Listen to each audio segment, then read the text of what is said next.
Today we're going to replace the fuel composition sensor, which sometimes might also be referred to as the flex fuel sensor on a 2014 Chevy Silverado with a 5.3 liter engine.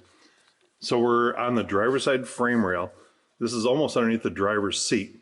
Just in front of us here we've got the ABS module, but if we zoom in a little bit closer in this unit, you can kind of see what we're dealing with here.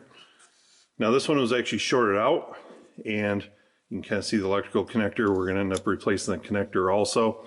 We'll cut it back here. We're going to splice it. We're going to hide the splices in the loom here so it's all clean, protected from the elements.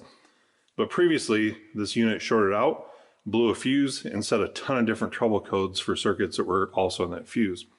So we've already disconnected the electrical connector right here. Now the next trick is to get these blue clips released. So I used a little 90-degree pick, but you can sometimes even get your fingernail behind here. It's a little tricky though. On these particular ones, you're going to slide them backwards away from the unit to unlock it, and then you can pop them up and slide them. Now it's very important that you have the fuel pressure released or unpressurized at this point, because we don't want fuel spraying all over. So we want to contain it and also be careful with it. So we can slide that back off of here.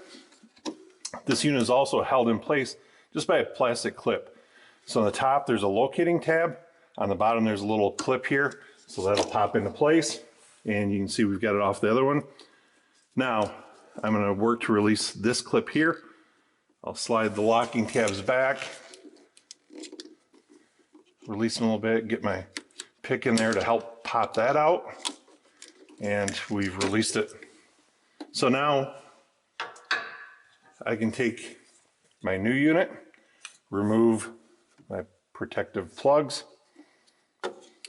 We're going to slide it in place, lock it in, make the electrical connector, ensure that our scan readings are fine, and we're going to be ready to go. Hopefully now you have a little better understanding of what it takes to replace the fuel composition or flex fuel sensor on a Chevy pickup.